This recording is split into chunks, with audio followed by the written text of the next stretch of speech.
Alright, so moving into Dragon Ball Super Manga Chapter 56, we see the start of the climactic battle, come to the manga. So it's titled Warriors of Earth Assemble, and the chapter opens up with Jacko as he is flying to Earth, but he is not alone. He has tons of Galactic Patrol soldiers with him as they are all going to Earth to assist the Z Fighters in any way they can with the attack coming from Moro's soldiers. So we see Jacko.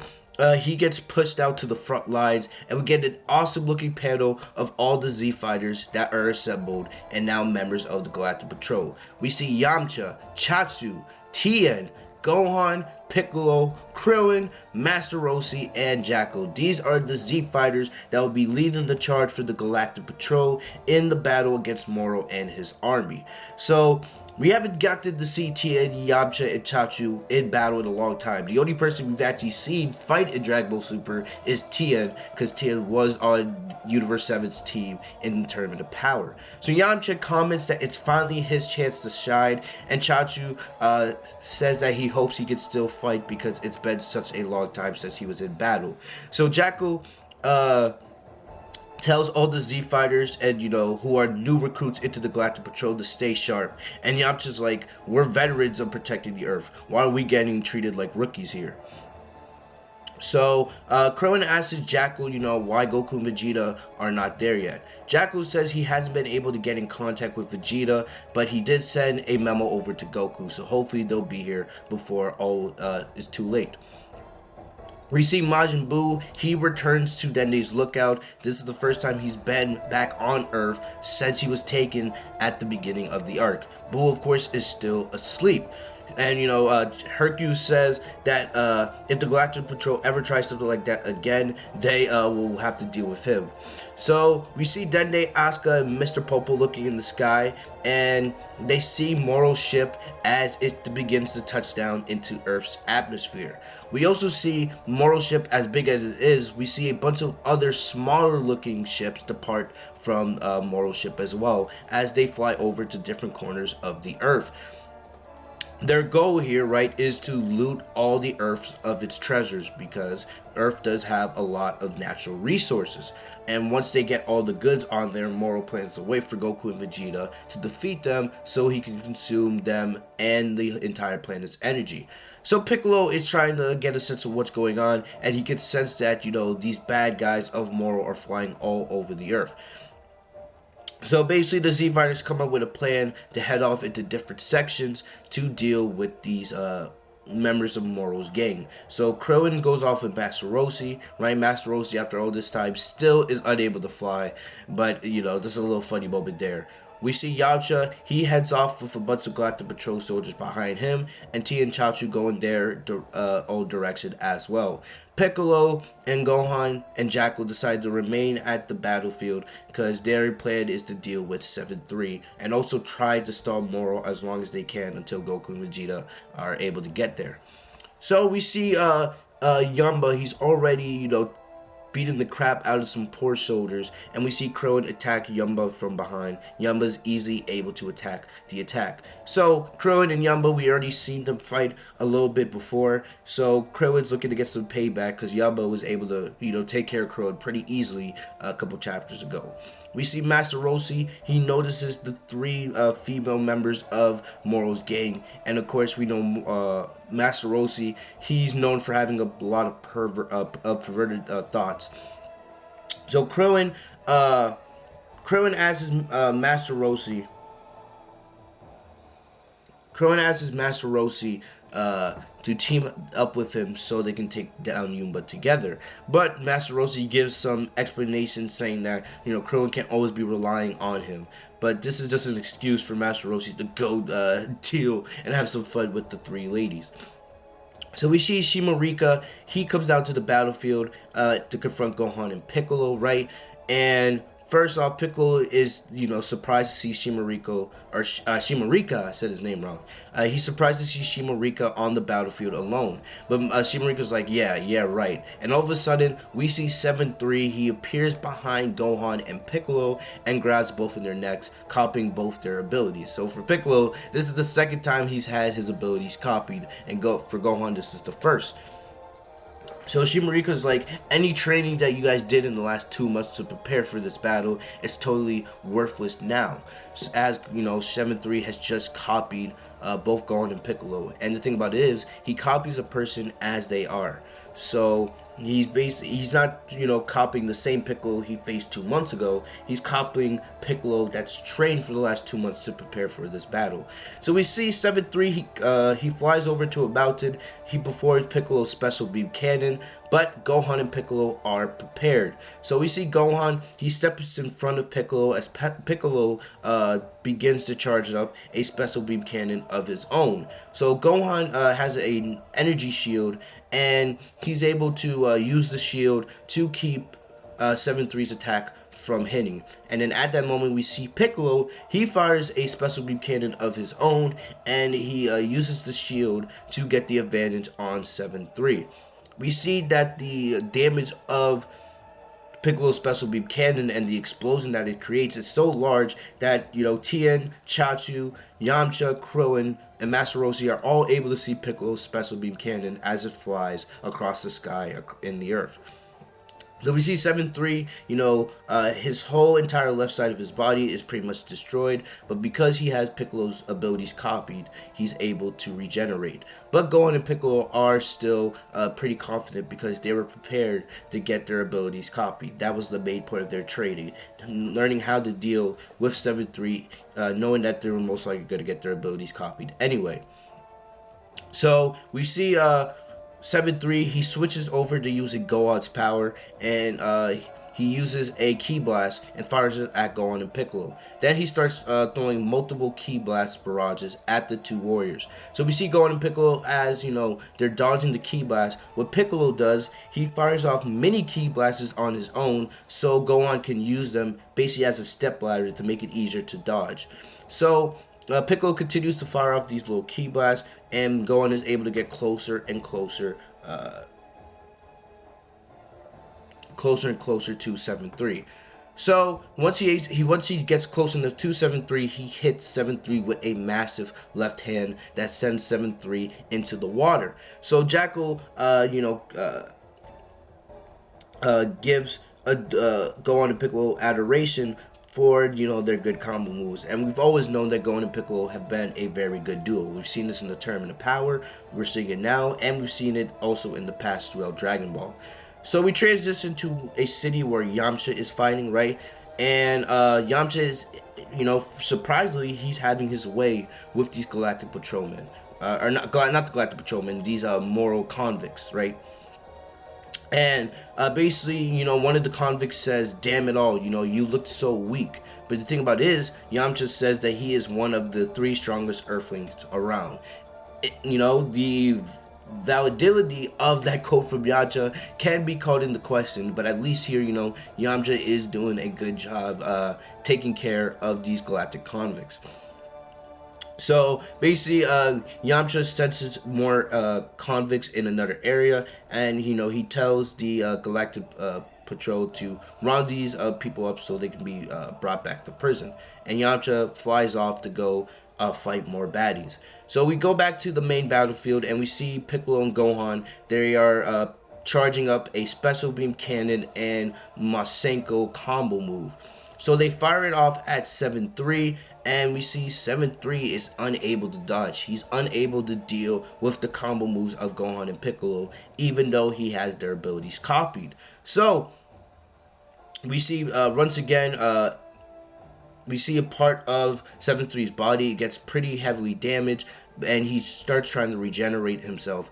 But Gohan and Piccolo know they have to take care of 7-3 before he can regenerate. That's the only way they can defeat him. So Shimarika sees how desperate the situation is, and he tells 7-3, "You might as well use Moro's power now, or they're gonna have no chance to survive this fight." So 7-3, he switches over to Moro's power.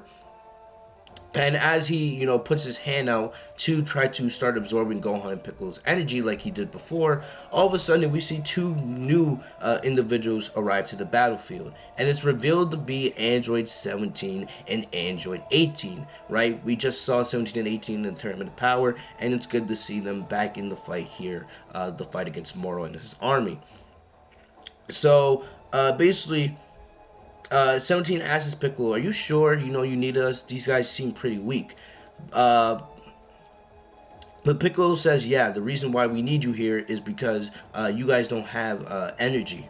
So you're the only ones that can basically finish these people off. Because since they don't have energy, 7-3 or Moro, they won't be able to absorb their energy for their own evil deeds." So 18 and 17, they have a nice little friendly banter, right? And 17 says he wants to make this quick because he's no fan of ganging up enemies. But he knows that these guys are gonna attempt to wreck the earth if they don't do anything. And then 18 says yes. 18 reveals her motivation for fighting is that Capsule Corp, aka Bulma,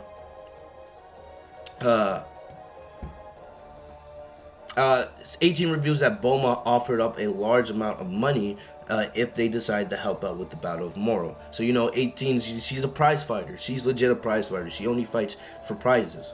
And 17 doesn't want bad guys wrecking up the earth. And it is also revealed that Goten and Trunks, they are off watching 17's island in the meantime. So unfortunately, we're not going to get to see Goten and Trunks fight in this arc. So we see Moro is watching from his ship, and basically he's shocked because he didn't expect that Earth would have this many fighters, and that his army would be so weak against them. But the thing about it is, even though Moro is a little bit unhappy, he's also gets excited because he knows that he can absorb the energy of all these people, which will make for an amazing meal for him.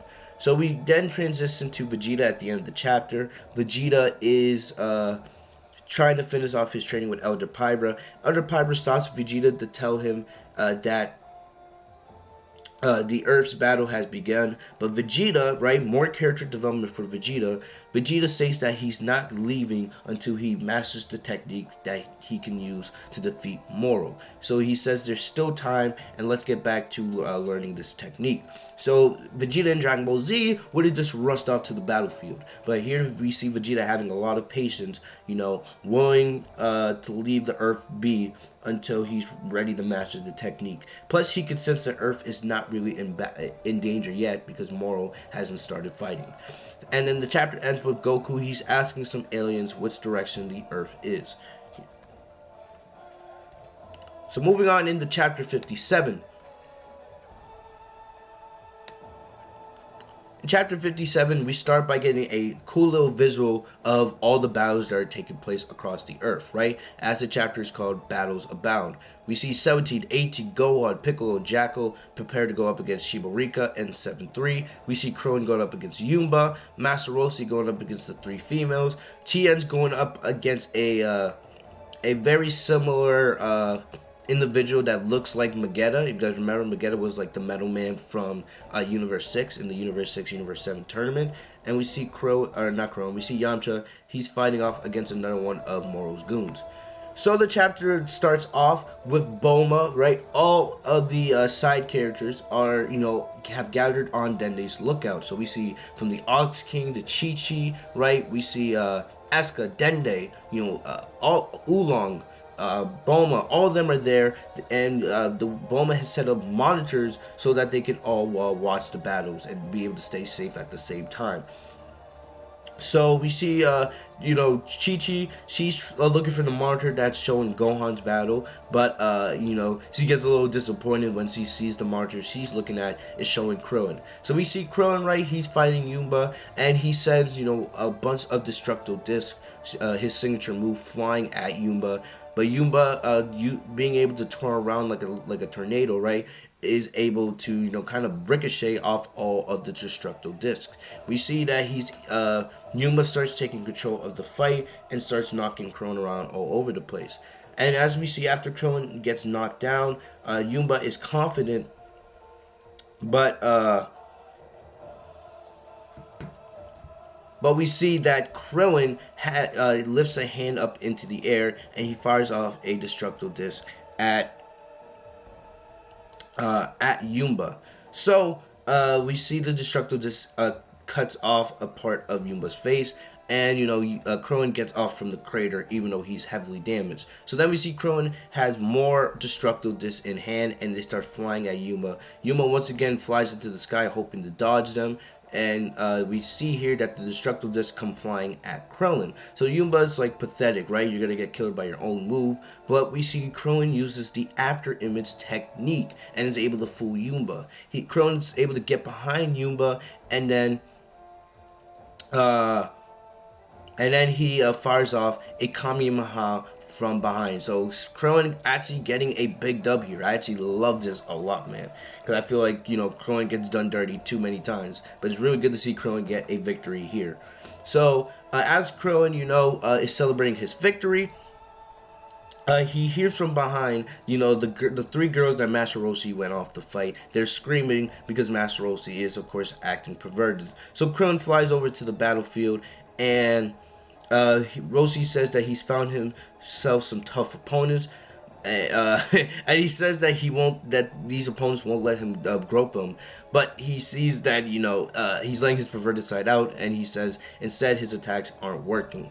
So the three girls come out of the bushes, and you can see they are very disgusted because Master Roshi was, of course, acting like a pervert, and Krillin figure out what's going on. Moving over to Tien, we see Tien. He is fighting the Metal Man, right? But his attacks aren't working because he's made of steel. So basically, Chachu remembers that to defeat this guy, right? Because he was there at the Universe 6, Universe 7 tournament when Vegeta faced him. To defeat this guy, you have to insult him. But the thing about it is, Bulma's watching from Dende's lookout, and she remembers how to defeat him as well. But she doesn't know if Tien's even capable of insulting a person, because Tien, that's not in his nature. He's not a guy that's going to insult somebody, especially in battle. So we see Tien, right? He takes some tries or attempts to insult him, but they have no effect because his insults aren't really insults at the end of the day. So they don't have no effect on the Metal Man. But we see Chachu, right? Chachu attempts to insult the guy here. And what Chachu says is, you half-witted hunk of scrap metal. And we see, like with Magetta, the Metal Man's emotions fly all over the place, and he falls unconscious and defeated, right? So Chachu tells Tien that he's terrible at insults. So it's good to see Chachu get, a dub here. Even though he didn't have to physically attack the guy, he was able to use strategic mental techniques to defeat this Metal Man. So we go back to Master Roshi fighting the three girls, and it's revealed that now that Master Roshi is wearing a blindfold, and since he's wearing a blindfold, he's unable to see the three girls, so he can just focus on fighting, right? So Master Roshi states that even though he can't see the girls, still he's able to sense their movements, so he's still able to, kick ass here. And one of the girls states that, what's the deal with this old guy? I've never ran across someone who gets stronger by having their eyes covered. So Master Roshi, right, he tries to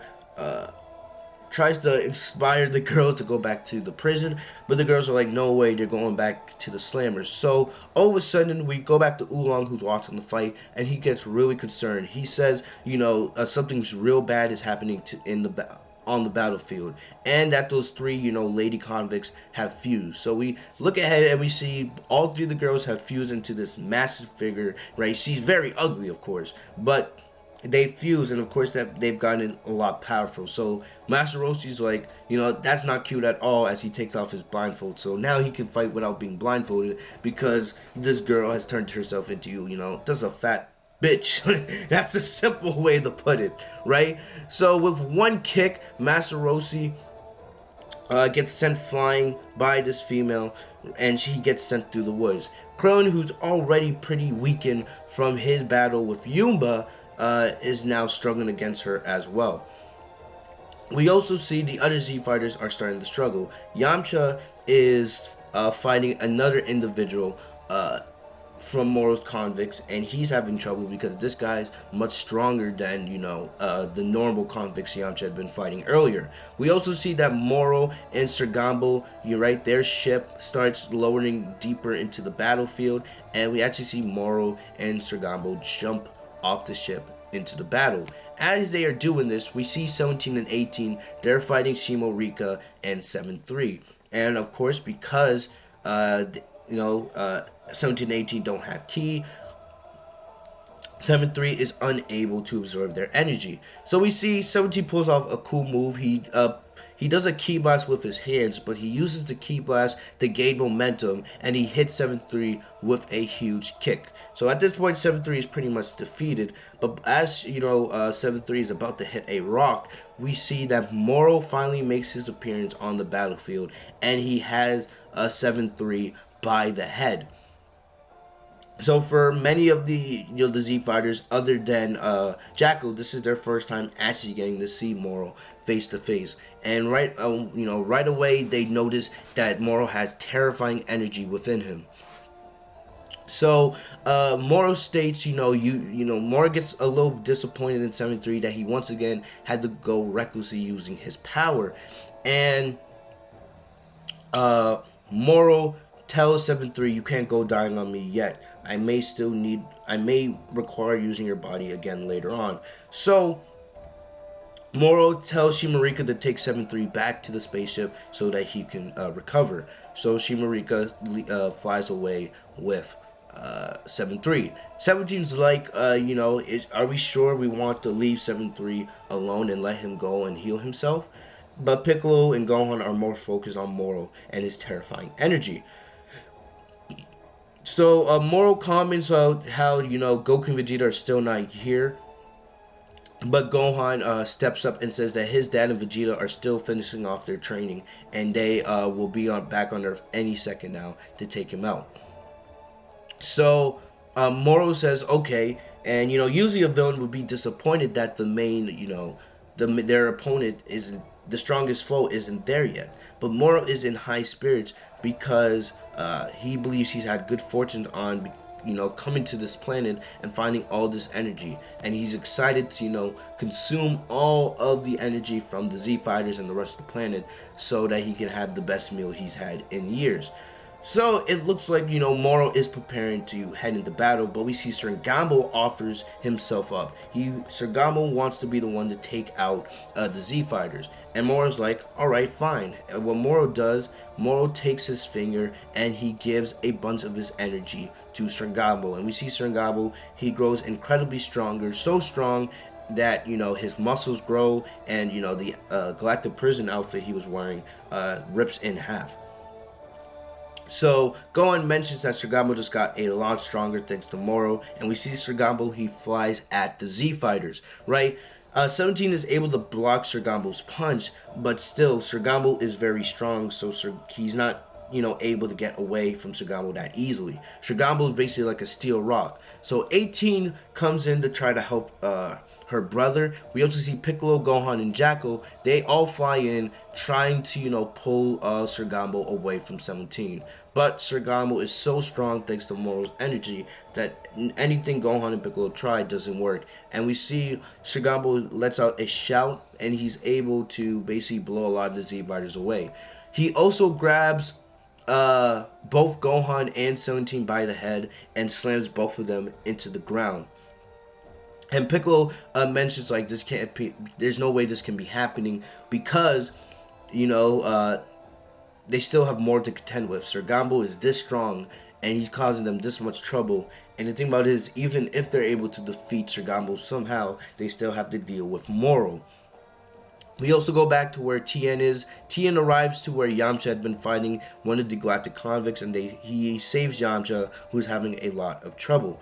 We also go back to where Krillin and Master Roshi were fighting the big fused blonde, the big fused girl, and we see that Krillin and Master Roshi are actually in hiding because they know they don't have enough energy to defeat him, or to defeat her. But Krillin comes up with one last plan, and he believes if he could spike his energy all the way to full power, right, maybe it'll be enough for Goku to sense him and be able to instant transmission over to the battlefield. So right at that moment, we see Goku. He's still flying in space. He is flying to Earth, but he's not close enough where he's able to instant transmit. He is able to sense that the Z fighters are struggling, because they are getting beat up by Moro and his henchmen. So Goku tries searching for energy, but he's not able to, right? Because their energy levels are falling by the second. But all of a sudden, Goku feels Krillin's energy spike to its peak, and all of a sudden, Goku instant transmissions over to Krillin, leaving the Beerus' spaceship alone. So basically, Beerus' spaceship is just left to fly in space all by itself. So we see as the big fuse girl is about to land on Krillin, all of a sudden we see a shockwave go through her body, and she is easily defeated, right? She falls unconscious and she's been defeated. And it's revealed that Goku has finally arrived on the battlefield, and he has saved Krillin just before he was about to get attacked. So Krillin gets excited seeing that his best friend is finally there, and Goku apologizes for Krillin once again for having the bad habit of always showing up late. Very, very, a familiar trend in Dragon Ball. Very familiar trend in Dragon Ball, because Goku's almost never there when the battle begins. We've seen this in the Saiyan Saga, we've seen this in the Frieza Saga, right? We've seen it throughout Dragon Ball Super. So it's a classic trend for Goku not to be there at the beginning of the battle. So, we see that, the three females, they have been defused because Goku's attack was that ferocious, right? So Master Roshi gets up and he tells Goku it took him long enough to finally arrive to the battlefield. So Krillin tells Goku that everyone's in action, and he's glad that he's here because he'll be able to turn the tide for the Z fighters. So as Goku is about to instant transmission right over to where Moro is, Krillin asks, "Did you think your training was enough to defeat Moro?" And Goku's like, "I hope so."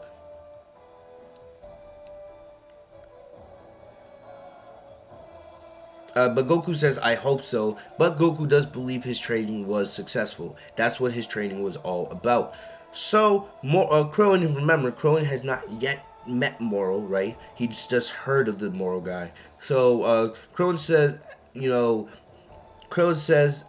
states that, this Moro guy must be really bad news. And Goku's like, yeah. And even though Goku's already faced Moro multiple times, he still doesn't know a lot about him. Because Goku believes Moro is still hiding a bunch of his power. But the thing about it is, Goku is still excited even though he knows how dangerous it is. And as Goku instant transmissions away, Krillin's like, that's my buddy, Even in the worst situations, he still is excited about everything. So we see Goku, he instant transmission to where Yamcha and Tien had been fighting a galactic convict. Tien and Yamcha are shocked to see him. Chaozu is very happy to see Goku there, and Goku easily, with one punch to the gut, is able to take out the galactic convict in his base form. So Yamcha and Tien are like, wow, we've been struggling with this guy this entire time, and you beat him with one punch, right? Some things never change. So Goku asks Tien and Yamcha if they had defeated all the other galactic prisoners. So all that's really left is dealing with Moro and Sergambo. So Yamcha tells Goku that Go and the others need you right now, and Goku's like, right. So Yamcha wishes Goku luck, and Goku instant transmissions away. Back on the main battle, we see 17 and 18. They're heavily damaged, and we see Piccolo and Gohan working together to try to take Sergambo down. But Sergambo, with the energy of Moro, is just too much for them to handle. So we see Gohan and Piccolo, they get sent back, and together they come at Sergambo with a double ki blast, right? So they put their energy together to form a huge ki blast, but it has no effect on Sir Gamble because he's basically made of steel thanks to Moro's energy. Comes walking through the ki blast, and he hits Gohan and Piccolo with a massive two-hand punch to send them flying. So, excuse me. So it looks like the Z Fighters are, in a lot of trouble. There's nothing they can do to take care of this Sir Gamble guy. But as Sir Gamble is, walking over towards Jackal, right? Jackal's like, how can you work with someone like Moro and allow him to order you around, kind of like a dog, right? But Sir Gamble says him and the rest of the prisoners are grateful to Moro for freeing them from that prison. So because Moro did them that favor, right? They're going to align with Moro because they know how powerful he is. And it's better, they're free still. They're free to live out in the galaxy instead of, rotting in the galactic prison for the rest of their lives.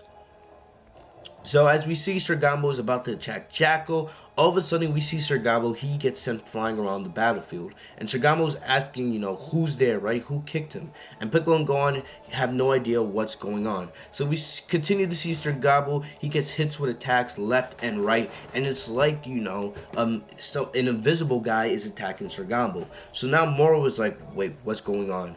And Gohan is able to figure out that Goku has arrived to the battlefield. His father is back on Earth.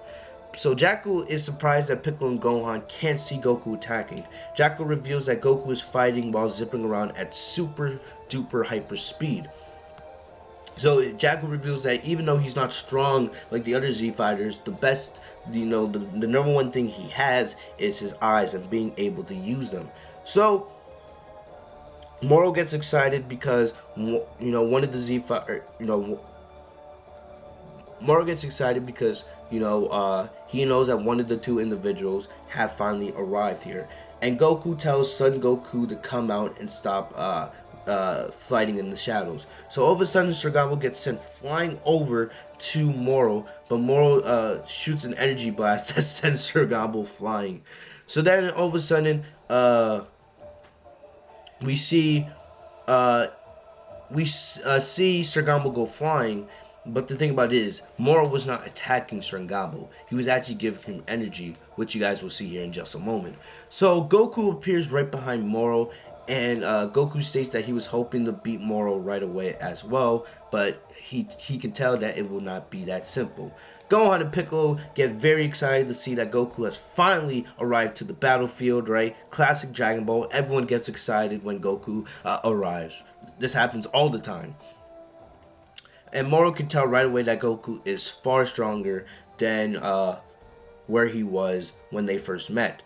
So Moro is glad to hear that Goku is stronger and he cannot wait for this battle. So we see Sir Gamble, right? He comes out of the ground basically after that. And Sir Gamble tells Moro that he can still fight for him and that this battle, he's not done yet. So Moro asks Goku, would you rather fight him or would you rather fight me? Goku tells Sir Gamble that all of his buddies have been recaptured and they are all heading back to the Galactic prison. So there's really no point in him continue fighting, and that he should surrender as well and make it easy on himself. But we see Sir Gamble, he powers up a lot, and Piccolo and Gohan notice that Sir Gamble has gotten a lot stronger from where he was a couple moments ago. So Goku states that, right after he takes care of Sir Gamble, he's coming for Moro next. So Goku instant transmission to where Gohan and Piccolo are, and Gohan is excited to see his father. So Goku apologizes to Gohan because Gohan had to start training again to protect the Earth. But Gohan apologizes that he was unable to protect the Earth, so it was like their training failed. And Piccolo says, yeah, there's really no point in training if we can't defend the Earth, right? And Piccolo wonders, when did Goku get so far ahead of him and everybody else? Because there was a time where Piccolo and Gohan were able to keep up with Goku and Vegeta. But, once Goku and Vegeta started gaining God power, right, they just got into a league all on their own, where Piccolo and Gohan may never be able to fully catch up. So we see Goku, right? He tells Piccolo and Gohan to fall back because he's going to handle Sirgambo. And Goku powers up into Super Saiyan Blue. Moro gets very surprised because, he knows that this was not the power Goku was using a second ago against Moro. But Goku believes he doesn't need to use any, stronger forms because he can just handle Sirgambo using Super Saiyan Blue. So Sirgambo attacks Goku over and over again, but Goku is able to dodge every single attack, just basically with one hand. He sends Sirgambo flying with punches and kicks, right? And Sirgambo continues to fly at Goku, but he's not able to land a single punch on, Earth's greatest fighter. We see Goku, he sends Sirgambo flying in the air with a heavy kick and then hits him with a sledgehammer to send him flying back down to Earth. Goku comments that, even though Sirgambo's pretty sturdy, being sturdy is not enough to beat him. So Piccolo comments that Goku is much more stronger than he was last time they saw him in blue form, which was against Jiren in the Tournament of Power, right? So Goku states to Moro it's time to end this, because he won't, he won't be able to get up again. But Moro's like, are you sure about that? And we see Sirgambo gets up. The thing is, Sirgambo looks bigger. Sirgambo, he has veins bulging out of his chest. His pupils are gone, and he's much stronger. So they're like, what's going on? And Jackal reveals that this whole time, Moro has been giving little portions of his energy over to Sirgambo. So that just shows you how strong Moro is. So, Moro asks Sirgambo if he still wants to fight. And Sirgambo says yes. So we see Moro sends more energy over to Sirgambo. And the thing about it is, Sirgambo's body is acting up and reacting like this because he can't handle the power of Moro, right? This is energy that he didn't train for. This was power that's being gifted to him. And his body doesn't recognize this power because his body didn't train for this power. So his body is having a hard time holding the power of Moro. So we see Sirgambo, he tries to attack Goku once again, but Goku is easily able to dodge these attacks, and he tells Sirgambo and Moro, knock it off. Any more of this and your body will be destroyed, right? Moro states that Goku needs to show him that technique that he used before, and if he doesn't use that technique, right, he'll continue to give Sirgambo energy. So we see Moro now, he takes 2 fingers and he sends even more energy over to Sirgambo. So Moro sends even more energy over to Sirgambo. And we see his body is acting more and more reckless. Goku trying to stop Moro from destroying Sirgambo. He tries to hit Moro with a backhand from behind, but Moro is able to dodge it easily. Sirgambo says to Moro, get out of the way because Goku is his. But at that moment, we see Sirgambo's body absolutely falls apart. And we see Sirgambo dies right there because he was unable to handle the power of Moro. So Moro calls Sirgambo pathetic because he couldn't handle a small amount of his energy. So that just shows you that Moro is very, very powerful. So Goku asks Moro, wasn't this guy your friend? Shouldn't he, what do you have a little more grief for since he just died in front of you? But Moro says he has no friends. These were all his soldiers, right? They may be gone, but Moro believes he can always get more soldiers to do his bidding. So Goku calls Moro a total scumbag, and he reveals that he is ready to show Moro the power he's gained to defeat him. So at that moment we see Goku, he goes back into his base form and then he powers up. Gohan, Piccolo, and Moro are all shocked. Moro states that this isn't any mortal ability, and we see Goku, he is standing there looking all badass, and it is revealed that Goku is in Ultra Instinct Omen. Ultra Instinct Omen Goku versus Moro is about to begin. Goku reveals that this is the initial stage of the technique of the gods.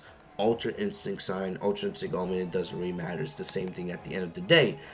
So now we know that Goku can go into Ultra Instinct Omen at will. So as we begin chapter 59, we start back at Moro's ship, and Shimarika is looking, and he's seeing that a bunch of Galactic Patrol ships are leaving the planet, and he can tell that a lot of his friends are all being brought back to prison. So Shimarika, also is able to sense that Goku has arrived on the battlefield, but he cannot see the battlefield from the top of the ship. So we get a very cool chapter, cover page for the chapter with Goku standing there in Ultra Instinct Omen. So Piccolo and Gohan are shocked that Goku is now able to activate Ultra Instinct at will. And Moro is surprised that, a lowly life form like Goku, who's just a mortal, is able to use such a divine technique.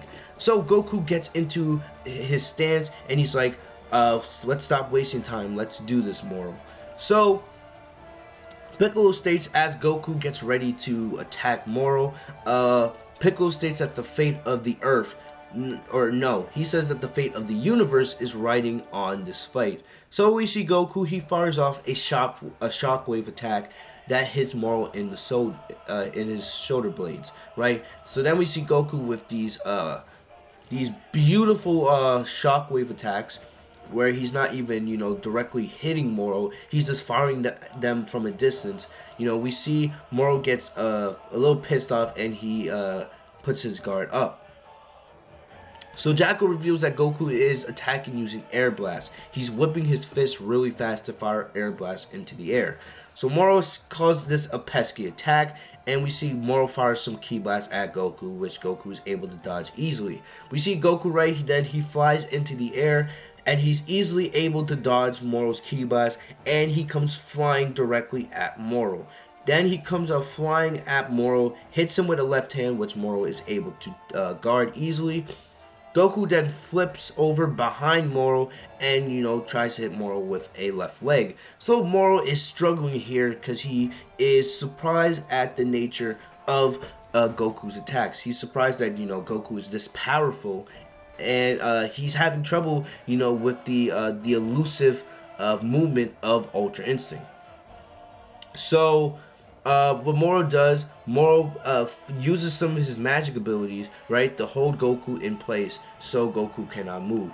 So then he hits Goku with a kick that sends him down towards a rock, but at the last moment Goku is able to use enough power to get out of Moro's sealing technique, and is easily able to get out of harm's way. So Goku appears behind Moro, and Goku asks Moro, was this, some of your magic? And Moro states that this was only a simple example out of, the numerous amount of magical techniques he has at his disposal. So we transition over to Planet Yardrat, and Vegeta can tell that Moro is finally starting the fight, and Vegeta is able to tell that Goku is fighting as well. It's not revealed to us if Vegeta is able to sense Goku's Ultra Instinct Ki, right? But Vegeta can tell that Moro is fighting and that he's most likely fighting Goku. So we see Moro, right, he's continuing to fire off attacks, but Goku, using Ultra Instinct Omen, is easily able to dodge most of them, right? Piccolo and Tien are watching, and Goku tells Piccolo and Gohan that they need to back up a little bit more because, the battle is becoming more intense and he doesn't want them in harm's way. So Gohan tells Gohan tells Goku that they had, in the last 2 months, they already had gathered up all the 7 Dragon Balls, so any damage that is done to the Earth can be fixed just by using the Dragon Balls. So Goku shouldn't have to worry about, holding back for the sake of the planet. So we see Goku, right, pretty similar to what he did against Kefla. He fires, he charges up a Kamehameha as he's dodging Moro's attacks. And as he gets close enough to Moro and he's about to fire the Kamehameha, he is able to tell that there's an illusion of Moro. So Moro uses his magic to make an illusion of himself, hoping that Goku would fire off the Kamehameha at his illusion. But Goku, with his smart instincts, is able to tell that this is a fake Moro, and he twirls around right in time to see the real Moro appearing behind him, and he fires off the Kamehameha. So Moro is trying to block against it using his left hand, and Moro states that he's surprised Goku was able to see through that illusion, and Goku states that he's seen this attack before, so it wasn't really a surprise to him. So as Piccolo, Gohan, and Jackal back up to where 17 and 18 are watching the fight, 17 states that Goku must be on the battlefield, right? So 18 asks, is Goku stronger than ever? Did his training work? But Piccolo says he can't tell because they are unable to sense his energy. So as Goku and Moro are in a little bit of a beam struggle with Goku's Kamehameha, we see Goku, he decides to stop firing the Kamehameha. He doesn't want to waste any more energy, and he cancels out the attack. So we see him and Moro disappear, and Goku's firing off hard lefts and rights at Moro. He's able to hit Moro with a headbutt that sends him flying, and then hit him with another kick. So we see Moro, he fires off another magic attack to immortalize Goku once again, right? And Moro pulls Goku towards him, but as Goku's getting pulled towards Moro, he's able to use enough power where he's able to go back to using those air blasts he was using to start the battle. So he's still able to fire off attacks even though he's not directly hitting Moro with his own fist. So Goku continues to fire off air blast attacks as he gets closer and closer to Moro, and as he gets closer to Moro, Goku winds up his fist. Moro winds up a fist as well, and we see a nice little panel where Goku and Moro both directly hit each other in the stomach. So both take a little bit of damage from there, and they're pretty much at a standstill. So we see Goku and Moro, they continue to go at it. We see their battles causing a lot of fog, and it's making it a little more difficult for the others to be able to watch the fight, watch the battle. Piccolo Gohan state that it looks like Goku and Moro are on equal footing, but Piccolo says that Goku is faster. Even though they can't tell how much stronger Goku is, they can tell that Goku's faster and that he's using Ultra Instinct to dodge Moro's attacks. So 17 asks Piccolo, can Goku win like this? Piccolo's like he can't tell because Moro has not yet attempted to absorb Goku's energy. So right as Piccolo says that, we see Moro, he puts his hand out as it looks like he's getting ready to start absorbing Goku's energy. But Goku is able to tell what's about to happen, and he uses Ultra Instinct to dodge out of the way. So basically Goku's using the speed of Ultra Instinct to keep Moro from absorbing his energy. So we see Goku, he hits Moro with a left hand, or not a right hand, but Moro at that point is able to grab Goku at the same time and sends him flying. And Moro attempts, to absorb Goku's energy once again, but of course Goku is too fast. Goku is too fast, and he's able to dodge Moro's energy absorption. So Piccolo is able to figure out that because he's moving at such top speeds, he's able to dodge the energy absorption. And Jackal states that he didn't know that this was possible. So basically, if Goku and Vegeta were faster on Planet Namek, they wouldn't have got their energy absorbed. So basically, Gohan gets excited that because Goku can't get his energy absorbed, as long as he's able to continue to attack Moro, he should be able to win this fight. So we go back. Goku is firing off a bunch of, many punches and kicks. And the things that great is here, we see Goku, he's very, very elusive here with his movements. That's what Ultra Instinct allows him to do. when you're using Ultra Instinct, it's like a whole different type of fighting. You don't fight in your normal ways. Just go back and watch Goku versus Jiren from the Tournament of Power. So we see Goku, he hits Moro with another huge kick, right? Moro gets set down. But we look at Goku, right? But it seems like Goku is rushing the fight a little bit. And we go back to Planet Beerus, right? And Beerus is fishing with the Oracle Fist as Whis and Beerus are watching the battle through his scepter. So Whis congratulates Beerus for training Goku to this extent, you know. And Beerus asks Beerus, you know, Beerus asks Beerus if he knows any tasty recipes, right? So Beerus, of course, is being lazy. Beerus isn't even paying attention to the battle taking place on Earth. So we go back and we continue to see Goku and Moro fighting. There's just tons of action in this chapter. We see as Goku rushes over to try to hit Moro with attack, Moro decides to use the energy, shield, where he uses the energy of a planet to create a barrier to keep opponents from touching him. So Moro is able to figure out that Goku is rushing the fight, and he's trying to, you know, get this battle done very quickly.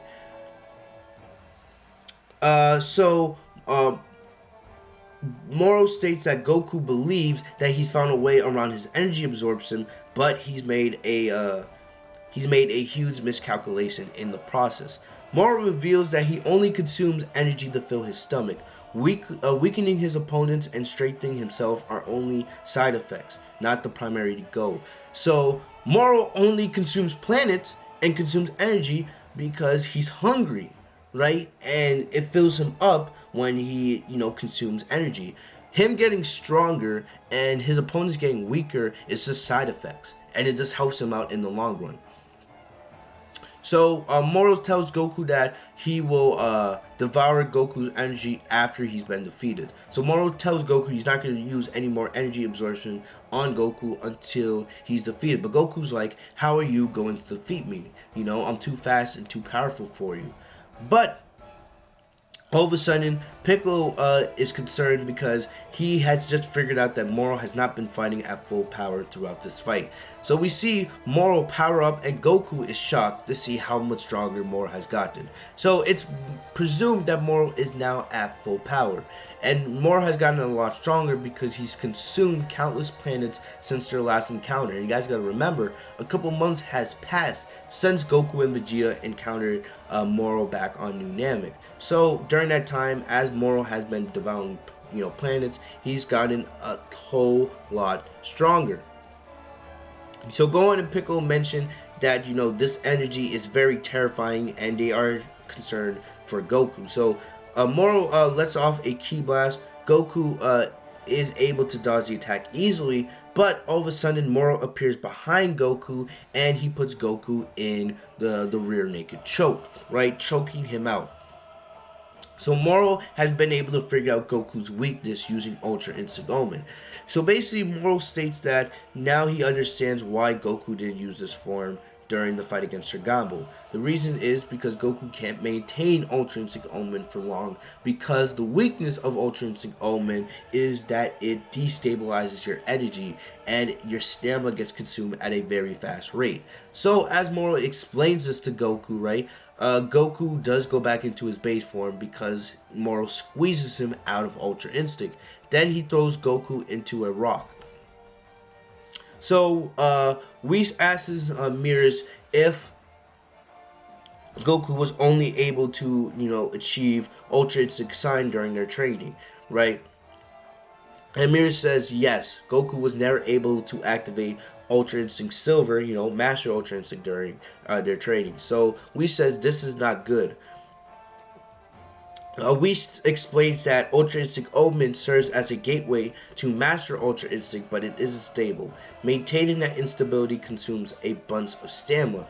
So basically, Beerus did know this when he was training with Goku, and Beerus, you know, came up with this plan that Goku needs to defeat Moro as quickly as possible, as long as he has the stamina to do it. Because if the fight gets dragged out, And since Goku can't go into Master Ultra Instinct, if Moro is able to catch on, eventually Moro will just wait till Goku's stamina is at a low point where he's no longer to be able to dodge, Moro's attacks at a very high rate.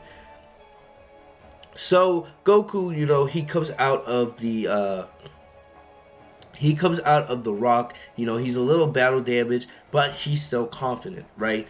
Goku explains that he should have known that Moro had already figured out what his weakness is, but Goku tells Moro that if you're just stalling for time, that means you don't think you can beat me when I'm at full power. So Goku says Beerus, using Ultra Instinct in a way where he can conserve stamina for as long as possible isn't the way that he wants to go about this battle. So we see Goku, he charges back into Ultra Instinct Omen, and we see that the battle between Ultra Instinct Omen Goku and Moro will continue into the next chapter.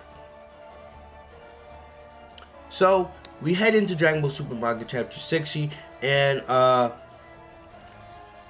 Beerus can tell that Goku is now using full power. Goku wasn't using full power before, but he is now using full power as he prepares to continue the battle with Beerus.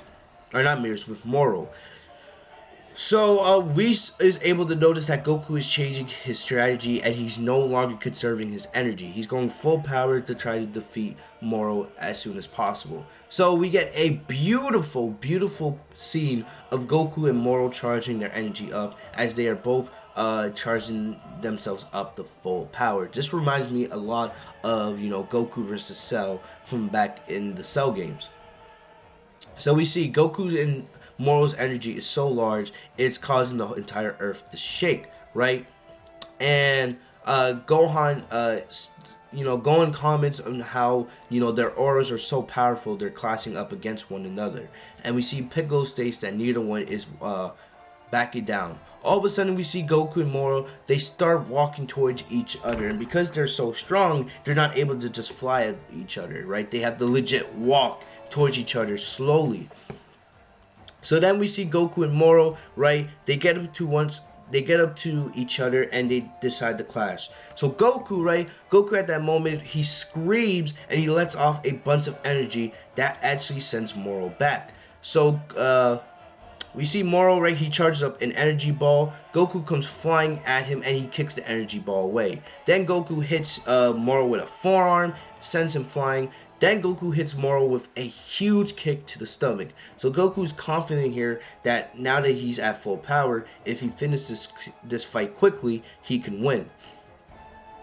So Goku hits Moro with a huge kick to the stomach, like I said, and him and Moro start flying right down to Earth. But Goku is able to grab Goku's leg and he smacks him down right onto the surface. So we see Moro attempts to fling Goku once again, but but then Goku is able to use the evasive movement of Ultra Instinct to dodge Moro's attacks. So we then see Goku fires off a bunch of ki blasts right at Moro, and then we see Moro is able to fly through the ki blasts right at Goku, and then we see Goku and Moro continue to clash in an epic battle. So then we see Goku and Moro, right, they do a test of strength, very classic Dragon Ball. Moro and Goku are both confident, and the thing about it is you can see the veins coming out of Goku, something we've never seen happen with him using Ultra Instinct. So Beerus is watching the fight from Planet Beerus with Whis, and Beerus is yelling that Goku can't be doing that because he's wasting his stamina very quickly by fighting at full power. If Goku wants to win the fight, his best chance is going back to the strategy he was using before. But Goku continues to fight at full power, and Goku is able to get a lot of successful attacks on Moro. So it seems like Goku does have the advantage, but Moro is still not down for the count. So we see Moro, he gets up, and Moro says that he misjudged Goku's full power earlier. But Moro states confidently that if this is the true extent of Goku's power, then there's no way he will lose this fight, right? And Goku comments that, Moro's body is made of something he's never faced off against, because Moro is able to withstand these heavy attacks from, Goku in Ultra Instinct.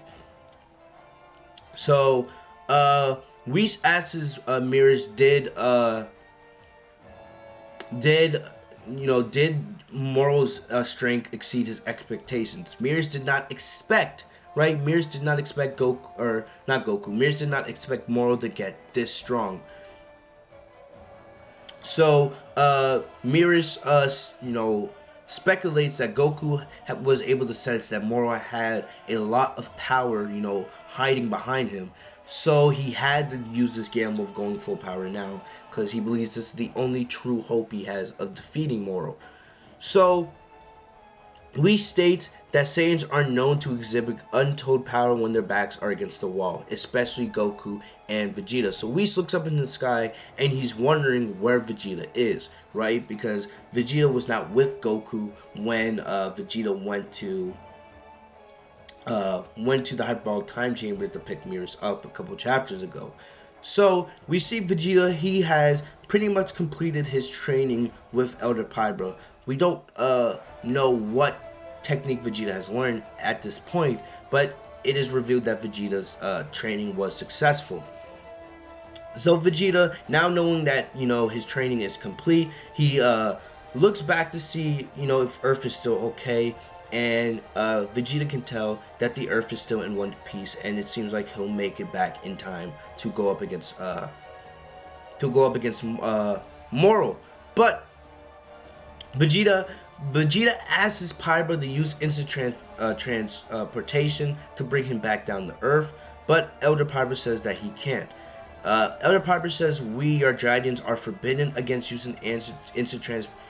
I'm messing up my words. Elder Pybra reveals to Vegeta that it is forbidden for your Dragons to use instant teleportation to travel off our own planet, right? So Vegeta is shocked at this news. Plus, Pybra reveals that, they can only teleport to the location of someone we've met before. So, like Goku, for instance. So, Elder Pybra reveals that he's unable to teleport Goku. I'm messing up my words. Forgive me, guys.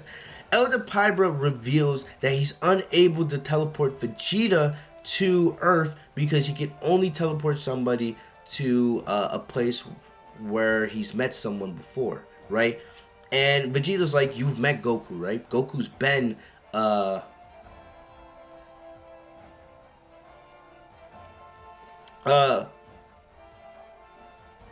Alright, hold on. Let me take a breather, guys, because I am messing up my words here. So, Elder Pybra reveals that the Dragons are forbidden from using instant teleportation to travel from a planet other than their own.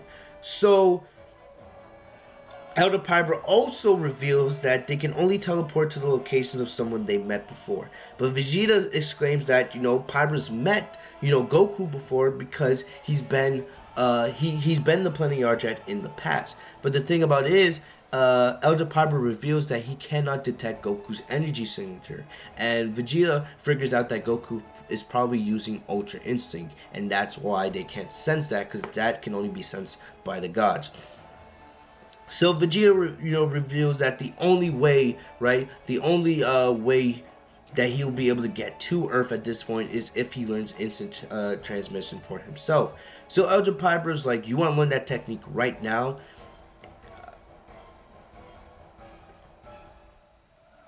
But Elder Pybra's like, you want to master that technique right now? And Vegeta's like, yes, I'll master it faster than anybody has before me. So we see Goku right back to the battlefield. Goku is now unable to touch Moro because now, since Goku's been using his full power, his stamina is being drained much more quick. We see Moro, he's hitting Goku with huge kicks to the gut, and it seems like Goku is on the ropes. And we see Goku's being flung all over the battlefield. His gi is starting to get torn up, and he's no longer having success against Moro. So Moro is now confident that, Goku has reached his limits, and now this battle is about to reach its conclusion. But Goku gets frustrated and angry, and he yells at Moro, saying that he does not get to decide when this battle ends. So we see Goku, he powers up even more, and you can see that Goku gets buff. He gets more buff. His veins are absolutely, ripping out of his body. So Goku continues to fight Moro, and he is able to land some more attacks, but he is pushing his body past its limits. So then we see Moro. He fires off a mouth blast that Goku is unable to dodge because his stamina is draining. So because his stamina is draining, he's no longer able to use, the speed of Ultra Instinct like he was back when he was at 100%. So it looks like Goku is on the ropes, and Beerus is disappointed because he believes, he wanted things to go differently. He was not hoping for this situation to end up like this, right? So Beerus, exclaims to Whis that he is hungry and that he wants something tasty to eat. And because Whis is an angel and he must stay neutral, he has no choice but to stop watching the battle and go take care of Beerus's needs. So Whis is like, or Beerus is like, at this rate, the Earth and so many other planets will be destroyed. But Whis has to explain to Beerus once again that angels have to stay neutral. And even though he likes Goku, Vegeta, and all the others from Earth, if today is the day that Earth must fall tomorrow, then so be it. There's nothing that can be done unless Beerus chooses to get involved, but we know Beerus is too lazy to do anything. So back to the battlefield, we see Goku. He is back in his base form, and Moro is absolutely destroying him now, right? It is clear that Goku is not going to win this battle, and Goku has basically been defeated. So Moro, he puts his hand out as he has his foot on Goku's chest, and he is about to absorb Goku's energy like he stated from the beginning. But at that moment, 17 and 18 come flying in, because 17 and 18, their plan is to try to do whatever they can to take Moro down, because he knows Moro can't devour their energy. So we go back to planet Yardrat, and we see Vegeta. Vegeta is attempting to learn instant transmission as quickly as possible, and at first it appears that Vegeta has learned how to do the technique, but instead he teleports himself into a dirty laundry bin. So the smaller Yardratian reveals that what's causing Vegeta to mess up the technique is that he isn't locking on to the target spirit. So Vegeta exclaims that he only needs the technique to work this one time, and he doesn't care if he's never able to use instant transmission again. But at that moment, Vegeta and Elder Pybra are able to sense Goku's spirit, right? Because Goku is no longer using Ultra Instinct, and his power is fading fast.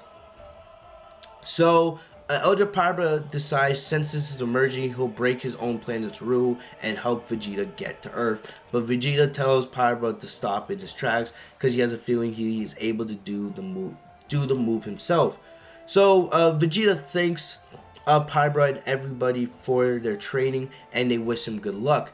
At this moment, we see Pybra, he puts his hand out and he puts Vegeta back into his normal clothes with the Galactic Patrol logo on his armor, right? Even though I'm not gonna lie, it would have been kind of cool to see Vegeta fight in the Yardratian outfit. I have no problem with Vegeta fighting in his normal armor. So, as Vegeta is about to perform instant transmission, Elder Pybra tells Vegeta to fight with confidence, and he should be happy that he endured their brutal training. So Vegeta attempts to perform instant transmission again. Iruko asks why doesn't Vegeta just let Pybra do the honors, but right at that moment, Vegeta is able to instant teleport himself to planet Earth, right? And Elder Pybra says that Vegeta's spirit is on Earth, so it was successful. So we go back to the battlefield and we see 17 and 18, right? They try to do some combo attacks on Moro, but they're having no impact. It's like Moro's body is made of some kind of hard steel. So it doesn't matter if they do ki blasts or strike attacks, none of them work on Moro. So at that moment, Piccolo and Gohan are about to are about to enter the battle themselves to see if they can do anything to help Goku and the androids. And Goku is starting to have regrets. Goku thinks that, things could have turned out better, and he wished things weren't going to end this way. But right at that moment, we see Vegeta using instant transmission, teleports right in front of Goku. And Piccolo and Gohan are shocked and also happy to see Vegeta finally back on planet Earth.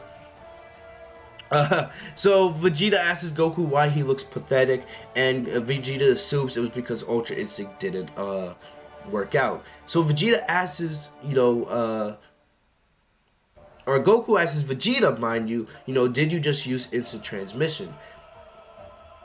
And Vegeta says to Goku, I have no intention of, stealing your signature move. I likely wouldn't be able to pull it off again, and I won't be learning it after this, right? Vegeta reveals that he's learned a far superior technique on his own, and he believes this technique will be what, defeats Moro. So, Vegeta tells Android 17 and 18 to back off, and that Moro is his.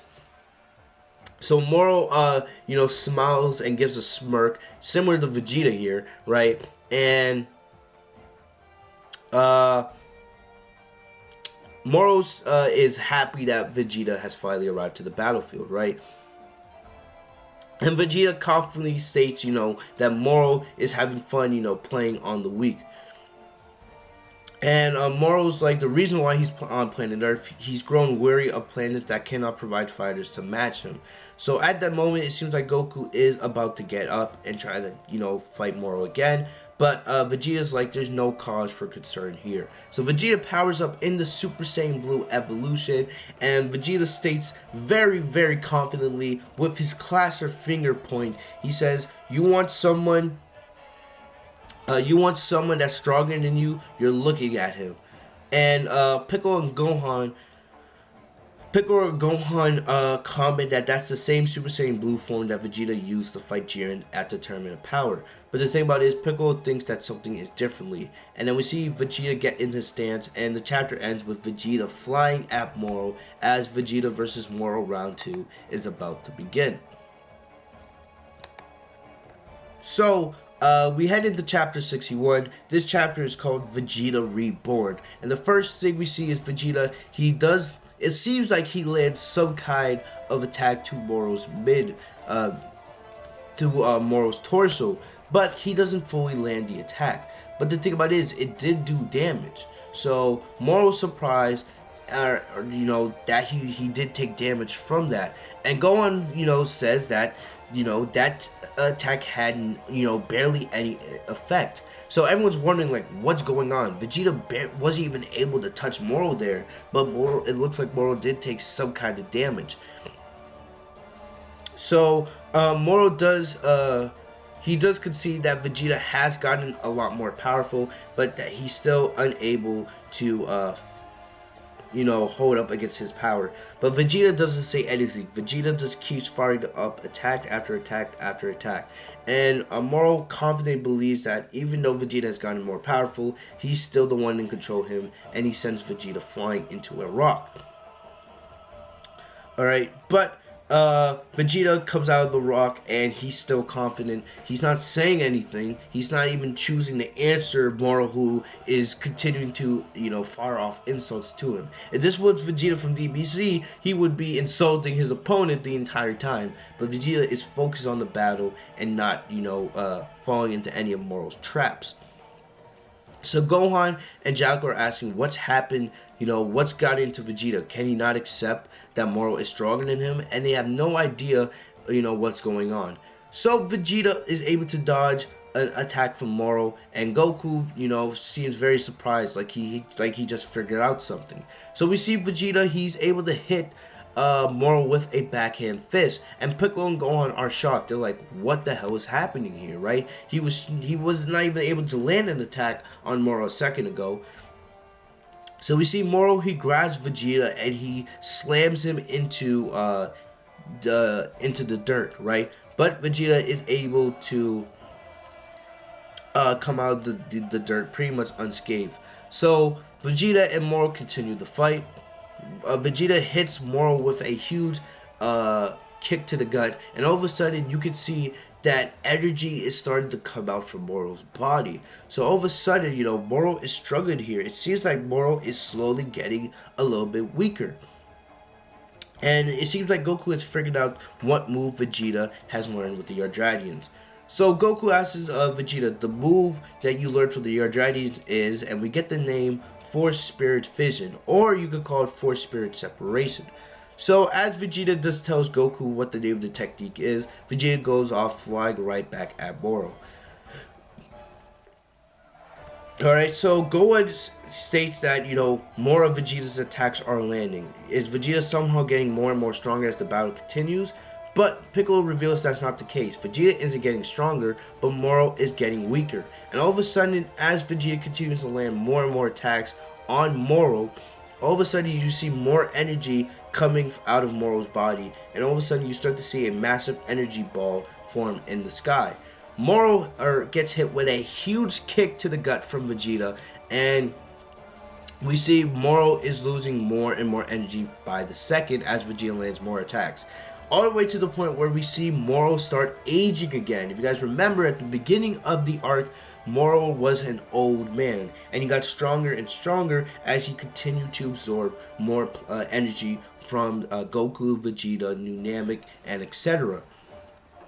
So now Moro is starting to figure out that he's getting weaker, and he's trying to figure out what's happening to him, right?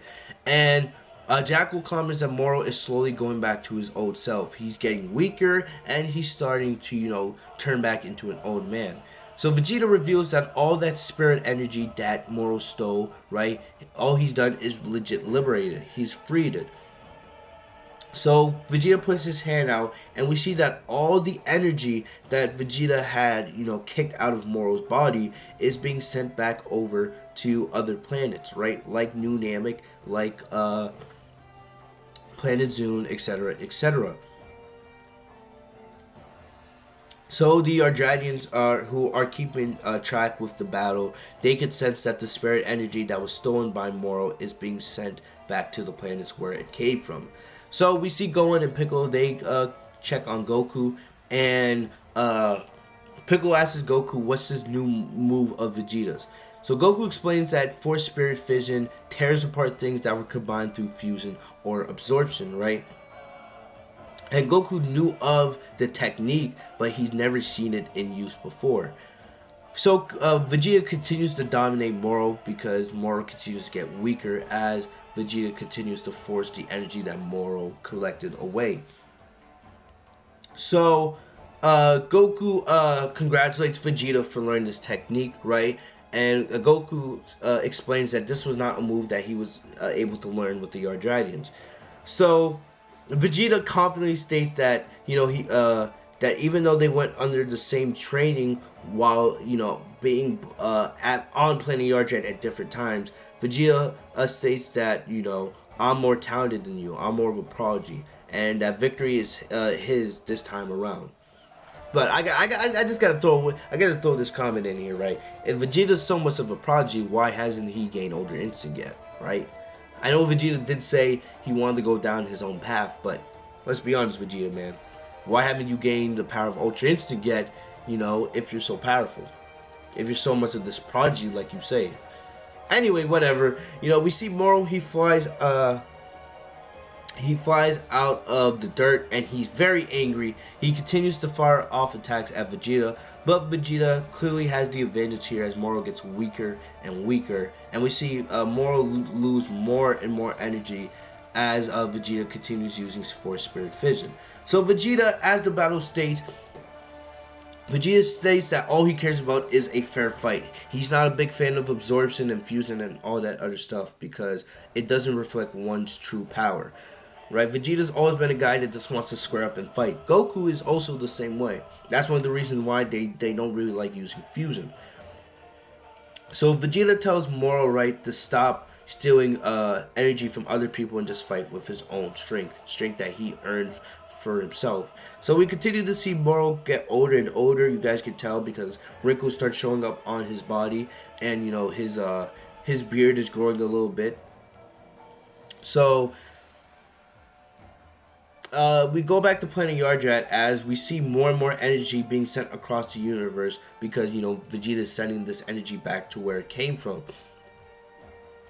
So Elder Pybra gets asked by the other Yardranian, when those planets get back their life, will the people that died from having their energy stolen, will they come back to life? But unfortunately, Pybra says that too much time has passed for those alien races to come back to life. But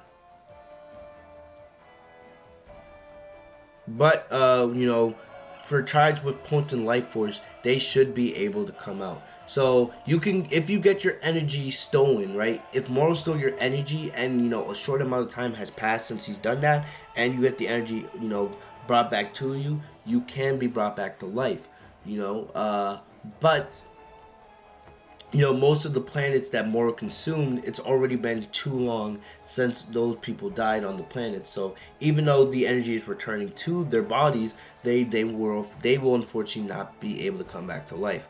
But we do see that as energy is being brought back to New Namek, we see a bunch of the Namekians come back to life, and Eska is able to sense that the Namekians are alive once again, thanks to Vegeta.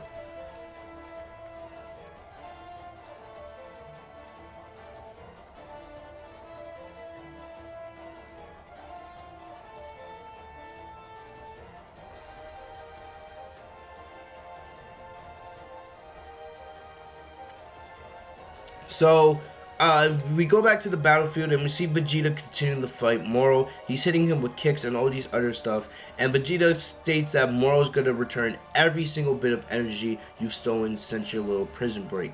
So I'm not really a big fan of this, right? Piccolo asks Goku, did you ever think Vegeta could grow this much? And Goku at first thinks Vegeta's just talking about strength. Or Goku thinks Piccolo's just talking about strength. But, Piccolo's talking about how Vegeta's grown now into a defender of Earth, one who's trying to protect the entire galaxy. Because Vegeta has changed a lot, since the first time he showed up to invade Earth at the beginning of Dragon Ball Z, right? What a difference all these years have made. The first time we meet Vegeta, he's attacking the Earth, right, trying to invade it. And now all these years later, he's defending and trying to protect it. So Piccolo states that he believes that Vegeta is trying to wipe the slate clean here by protecting the universe from Moro. So Goku is surprised that Vegeta actually thinks about all this stuff, and Piccolo states that the only reason why Vegeta was able to turn into a good guy was mainly because of Goku and his pure-hearted nature. And Goku says that he wasn't trying to turn anybody to the good side. He just wanted to fight the strongest guys in the universe. And Piccolo states that Goku hasn't changed since day one and he doesn't need to change, right? So Goku's like, are you sure that's a good thing? And Piccolo's like, I wonder. So it revealed Goku's the same character he's been since day one. Always just wanted to improve himself and face up against the next challenge. And because of that and his pure-hearted nature, Goku has been able to convert many people to the good side. From Piccolo to Tien to Vegeta to Majin Buu, etc., etc., etc. So Goku does concede that Vegeta has surpassed him for this fight, but he will surpass him sooner rather than later. So as Moro is on the ropes now, Vegeta asks Jacko, if they want Moro captured alive and brought back to prison, but Jacko's like, no, just beat him right then and there. The only reason why he's been alive all this time is because there hasn't been anybody strong enough in the Galactic Patrol to kill Moro. So Vegeta is like, understood. So Vegeta dishes out, his hand, very similar to what he was doing against Frieza in Resurrection F, and he's about to deal the finishing blow. Moro asks Vegeta, "Do you believe that you aren't going to hell?" And then Vegeta gives a short little monologue that he's going to hell, right? Because no matter how much good he does at the end of the day, he is a villain. And Vegeta states that he's been prepared for the consequences of his action for a long time. So this is mainly just Vegeta still feeling guilty for all the evil he did in his past, even though he's made a complete 360 with his life and now he fights on the side of good. He still feels remorse for the things he did in the past, and he feels like those will one day catch up to him and he'll eventually go to hell. And Moro, alright, says that he sees, but Moro says that he has no intentions of going to hell. He believes that, he'll be too busy ruling over the galaxy for all eternity. And Moro reveals that even though Vegeta has used force spirit separation to force Moro to release all the energy he stole before. But Moro reveals that even though that happened, he still has his magic. And at that moment, we see Moro. He does the magic barrier once again and uses that as a way to escape. Jackal, using his eyes, is able to tell that Moro is flying up into the air, up to his ship, and Vegeta follows suit. So we head back up to Moro's ship, and we see 7-3, who has healed, significantly, and Shimarika. And Shimarika comments that Moro doesn't look so good. But without any comment, Moro kills Shimarika with just one blast. So 7-3 is shocked to see his friend now dead. And all of a sudden we see Moro uses his magic to immortalize 7-3. And, he goes over. And it's revealed to us that Moro did have a backup plan, just in case something did happen. So Moro reveals that he planned ahead and kept a backup inside of him just in case it got to this point. So as Vegeta finally, arrives to the ship, he is shocked to see that Moro is eating. He is eating 7-3 straight up. He's like, "What the hell are you doing, you weirdo? Why are you eating this man?" So Vegeta fires off a ki blast to stop Moro, but before he does, Moro has already fully consumed 7-3. And all of a sudden, Vegeta does destroy Moro's ship, right? And all of a sudden, everyone's wondering what the hell is happening, right? But out of the smoke, we see that Moro is still alive. He's standing there, and he has a new appearance. So all of a sudden, Goku is able to sense Moro's ki, and he senses that it's not only back to normal, but it's bigger than what it was before. So Piccolo is wondering where the hell is 7-3, because he knew 7-3 was on the ship. All of a sudden, we see Vegeta. Vegeta is being flung back down to Earth, and he crashes down, right back into his base form. So everyone's wondering what the hell happened. And it is revealed that Moro has fused himself with 7-3 by eating 7-3. So now we see Moro now in this new final form, and he looks like a complete badass. There's many similarities here to Cell, Frieza, Hit, right? So like this, this form, this new appearance for Moro has like a little combination of many Dragon Ball villains in the past, right? So Goku and the others are in shock at looking at Moro in his new form, and Piccolo, asks what did Moro do to 7-3. Moro reveals that he was able to complete a backup within him, right? And then he absorbed 7-3, so now basically that backup came into play, allowing Moro to regain his full energy plus the power of 7-3 on top of that. So this Moro not only Moro is now stronger than he was before, Moro is also able to still use his magic. He also has 7-3's copied ability, because you can see he has 2 gems on his hands and he has 1 big gem on his forehead. So he's now able to copy up to 3 people at once. So we head into chapter 62. Right, we head into chapter 62, And Moro reveals that 7-3's power has been added to his own personal strength. We see Vegeta. He jumps back up of the crater, and he gets right back into Super Saiyan Blue evolution, right? Vegeta is now very angry here, and he says he doesn't care that Moro has a new form. He'll just tear him apart again like he did before. Vegeta tries landing some attacks on Moro, but Moro is easily able to dodge everything that Vegeta fires at him. So, Moro comments that, his new technique, Spirit Fission, requires Vegeta to inflict damage first before coming into effect.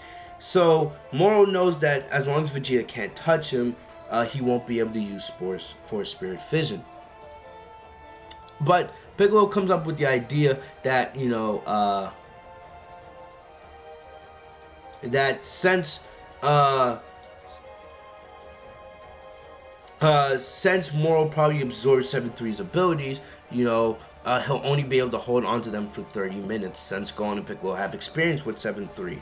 But the thing about it is, Moro reveals that since this was his power before, right? And since, the backup he created inside of 7-3 was his DNA the entire time, it's not like this power is stolen to him. He reveals that this power is just returning home. So there is no time limit anymore. So at that moment, we see Moro. He appears right behind Vegeta, and he copies Vegeta's abilities, right? Vegeta, and remember, Goku and Vegeta, they haven't faced off against 7-3. They didn't even know who 7-3 was before this battle. So, Moro reveals that he now has Vegeta's abilities copied, right? So Goku and Vegeta are shocked to learn this new fact. So all of a sudden, Moro hits Vegeta with some more attacks, right? Hits him with some lefts, some headbutts, and a couple kicks. All of a sudden, as Vegeta is on the ground, heavily damaged, he looks up and he sees Moro in a very familiar position, right? Moro performs Vegeta's classic, the Big Bang attack, and all of a sudden Vegeta gets hit by his own move. He's unable to dodge it, and he's left unconscious on the battlefield back in his base form. His armor is destroyed, and it looks like Vegeta is down for the count. So at least for right now, it looks like Vegeta won't be getting his big moment. So Piccolo realizes that this is even worse, than they thought, because since Piccolo is able to figure out that since Moro now has Vegeta's abilities, right, that means he can most likely use Force Spirit Fission. So since Force Spirit Fission is able to break apart, absorptions and fusions, right, the option of Goku and Vegeta fusing into, Gogeta or Vegito is basically off the table. It's off the table because Moro could just use Force Spirit Fission to break the fusion apart. But the thing about it is here, the way I see it at least, I think that if Gogeta had appeared at this point, right, to go up against this newly formed Moro with 7-3 absorbed, I personally believe that Gogeta would probably still be a little bit stronger than Moro, because that Gogeta would also be able to use Force Spirit Fission, and he would be able to go not only Super Saiyan Blue, not only use Super Saiyan Blue Kaioken from Goku, not only use Super Saiyan Blue Evolution from Vegeta, but he would also be able to go Ultra Instinct Omen, because we know that Goku can go Ultra Instinct Omen at will. Right, so I don't really know if I like that explanation, because I feel like Gogeta would still probably have the advantage. So then they senses everyone who's watching me in the monitors. They see that Vegeta has been defeated, and then they reveals that it's best that he goes over to the battlefield because he can heal. He could heal the Z Fighters. So Dende flies over and he says he has to do this because he is the god of Earth. He can't just stand by and do nothing. So we see Krillin, right? Krillin is slowly making his way to the battlefield. He's trying not to fly over there so Moro detects his energy. And we see Krillin has a bag of Senzu beans with him. So we see Piccolo and Gohan. They power up to their full power, and then they attack Moro. But Moro is able to, to dodge their attacks pretty easily. They're really no match for him, right? If Vegeta, who is way stronger than Piccolo and Gohan combined, was able to get defeated so easily, Gohan and Piccolo aren't going to be able to do anything as well. So we see Moro, he fires off a bunch of Ki Blasts to Gohan. And all of a sudden we see Piccolo, he tries to fire off, or no, he doesn't try to fire off.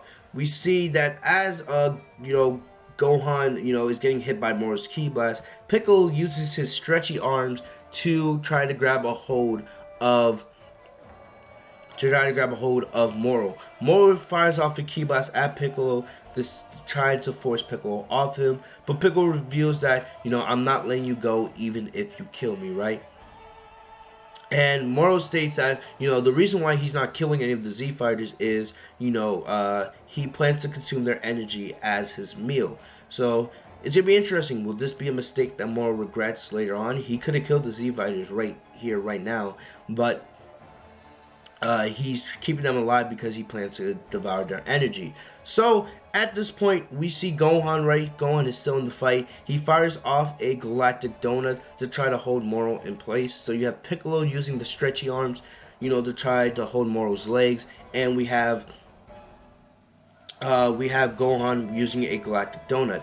At that moment, Piccolo screams for Goku to fire off the attack now, and Goku, who's unable to go Ultra Instinct Omen, but he has enough energy in his reserves to go back into full power in Super Saiyan Blue, and he fires off a full power Super Saiyan Blue Kamehameha at point break range. So he's able to overwhelm Moro for the moment, and we see a huge explosion takes place. But the thing about it is, Moro is alive and well. He basically took no damage. He has no scratches on himself, but his left hand is destroyed, right? But the thing about it is, it doesn't bother Moro at all because he has Piccolo's abilities. So, and then in one of the most brutal panels in Dragon Ball Super history, we see Moro, he walks on over to Super Saiyan Blue Goku, who's pretty much helpless here, and Moro does regenerate his arm, but he regenerates Moro regenerates his arm while impaling Goku through the chest in an absolutely brutal panel. You see Goku goes right back into his base form and he screams in pain and agony. Jackal, Gohan, and Piccolo cannot believe in what they're seeing. So then Moro rips his hand out of Goku's chest, and all that's left is a bloody, and I mean a bloody chest for Goku. Goku has blood spilling everywhere and he is losing consciousness fast.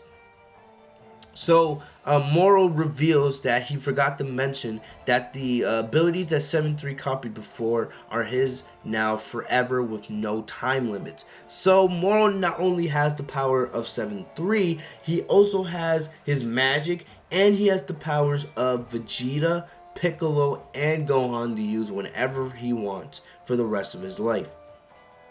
So we see Goku, right? He falls unconscious quickly, and he falls, onto Moro's leg. But Moro tells Goku he can't go dying on him just yet because he still needs to absorb Goku's energy.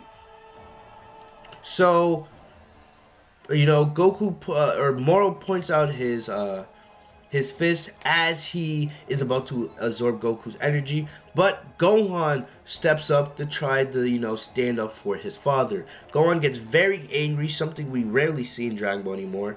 Gohan attacks Moro from behind, tries to hit him with a punch and a kick to the head, but it has no effect.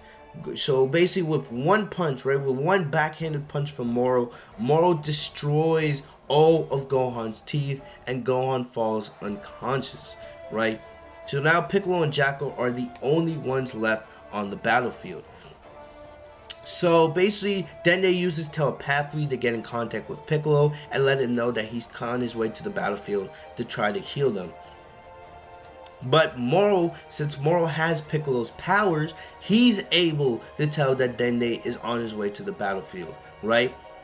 So Moro is very surprised to know about this, this ability of telepathy. And as he's talking to Piccolo, he's continuing to beat the crap out of Gohan.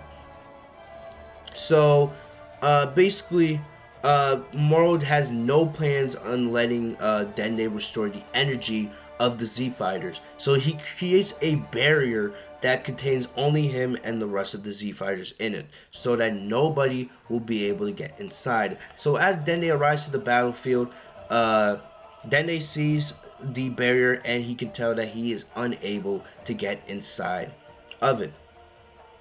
So,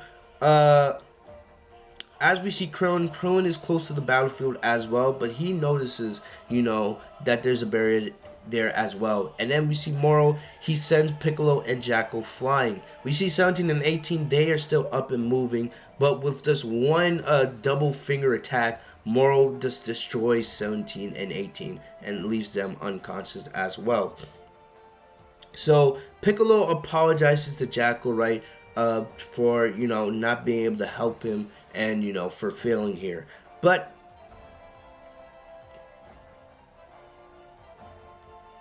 Jackal's like, cut it off. I don't want to hear any I don't want to have any mercy from you, because Moro broke out of the Galactic prison, and attacked Earth under his jurisdiction. If this planet is doomed to die, then it's my duty to go down with it, since this is part of the planets he's supposed to watch over and supervise. So all of a sudden, he looks over at Piccolo. Piccolo is charging up a massive attack, right? A massive attack. And Piccolo says that, that barrier is a blessing in disguise, because it'll keep any destruction contained. So he doesn't have to worry about the Earth getting destroyed in the process. So, as it looks like Piccolo is charging up the light grenade attack and he's about to fire it up at Moro, all of a sudden, Piccolo gets hit with his own move, the Special Beam Cannon, right? So Moro's not playing around. He's not playing any more games. He hits Piccolo with the Special Beam Cannon, and Piccolo falls unconscious. And Jackal is the only Z fighter left. We get a brutal panel of Goku with a freaking hole in his chest, Gohan unconscious with no teeth, Piccolo is unconscious with a hole in his chest, Vegeta's unconscious, and so are 17 and 18. So there's basically no one left at this point. So Dende is outside the barrier and feels helpless, right? He feels helpless that as the god of Earth, he's unable to do anything to try to protect his planet. But all of a sudden, the barrier opens up and Dende falls into it. And he looks back and he sees, someone call out to him that it isn't over yet, god of Earth. And it's an angel, right? It's an angel. Is it Whis or is it Mirrors? So as Jackal is, the only one left alive, and he's firing off, pistol shots, with his stun gun, he's like, Jackal, even though Jackal knows he has no shot here against Moro, he's going to keep fighting anyway. But right as, he fires off his attack, we see another beam shot come in at the same time. And as we see, a huge explosion take place, and Jackal's like, did I do that? And then Moro is, he's unharmed, and he says, you put, that shot with your own energy. And it is revealed that Mirrors has returned to the battlefield, and he is in his Galactic Patrol clothes, not his angel clothes, right? So Jackal is shocked to see Mirrors, and Moro can tell as the chapter ends that, Mirrors isn't just part of the Galactic Patrol, but there's something else that is being hidden here under the surface.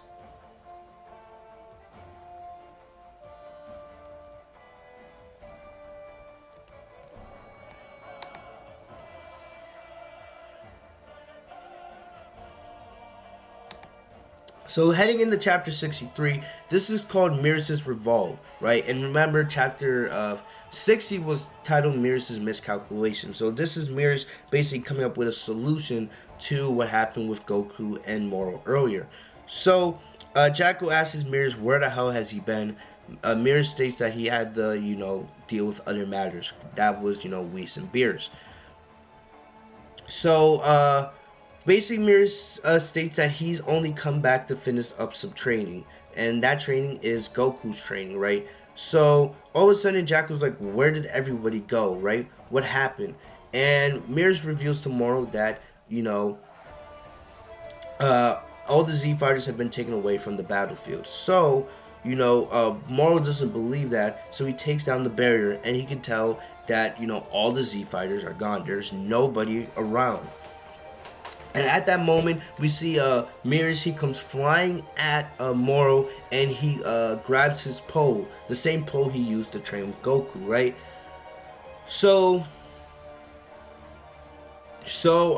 Moro states that he senses no life energy in Mirrors, but he did earlier. So what's the deal with that whole situation? So then we see Mirrors. He continues to use the pole he had been using the entire time, and he's firing attacks at Moro one by one. So we get a really cool looking battle with Moro against Mirrors, right? You guys gotta remember, Mirrors is not using his angel powers here. He's just using his normal power, and the power that permits him, that he's permitted to use, that will not allow him to get destroyed and erased based off the angel law. Because right now Mirrors he's not fighting, he's actually training, because Mirrors did tell Jacko that he had returned the finish off Goku's training.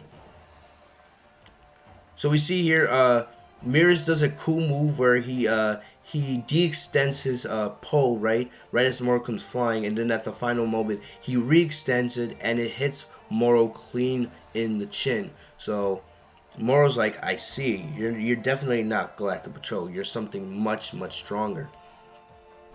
So Jacko's like, was Mirrors always this strong? So he's shocked that, Mirrors is holding his own against Moro. Back up, far away from where the battlefield is, we see Whis and Beerus. They have arrived to Earth, right? They had clearly come to Earth with Mirrors. And Dende is getting ready to heal all the Z fighters, as they're all in a circle, unconscious. So Beerus says that he's getting tired of doing favors for these guys, right? And Whis says they are a handful indeed. But the only reason that he really did it is he was hoping to be rewarded with a meal from Bulma once the battle ends.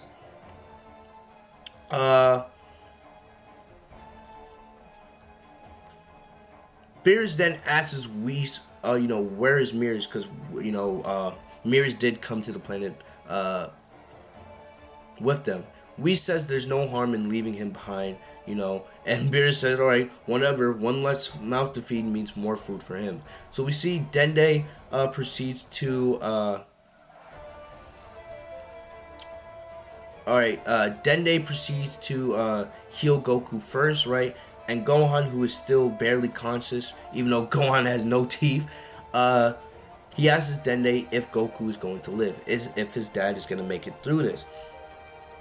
And Dende reveals that Goku's wound is very deep, and since Goku's power is so tremendous, because he has power that transcends the gods, it could take a lot of time to heal him, right?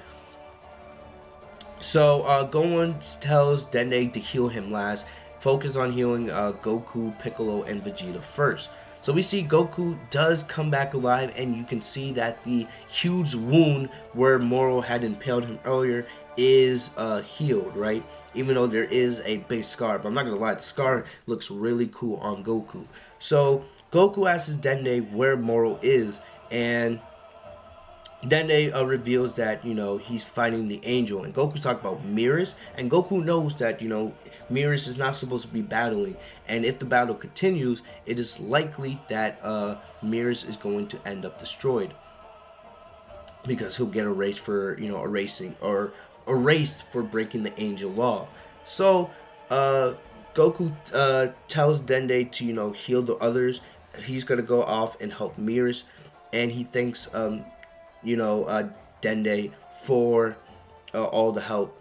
And we actually get a pretty cool Easter egg here. Goku thanks Dende by calling him Kami-sama. So it's like Goku is finally recognizing Dende as the god of Earth. Even though Dende's been the god of Earth for a long time now, he never called him Kami-sama. So I really do like that line.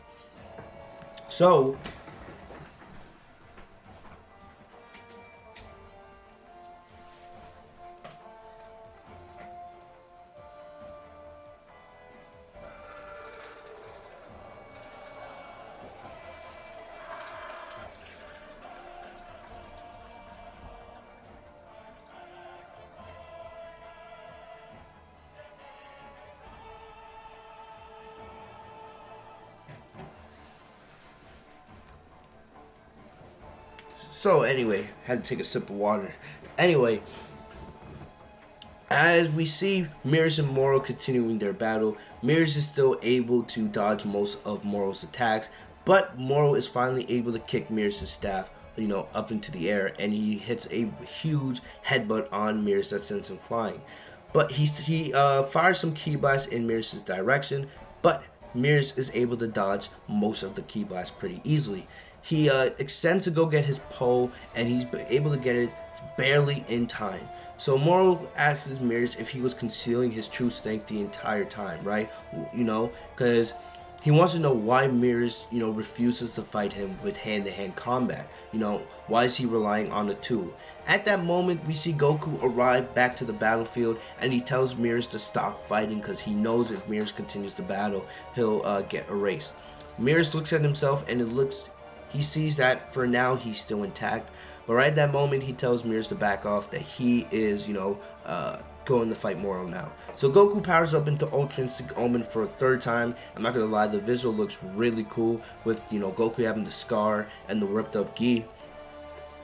So, Moro is able to figure out that Goku and the others were saved by Dende's healing abilities. So, Goku comes flying at Moro and tries to hit him with a kick from behind. But Moro is easily able to dodge, right? Remember, Moro was able to defeat Goku twice before even, absorbing 7-3. Now that he's absorbed 7-3 and he's so much more powerful, Ultra Instinct really doesn't have any impact on him.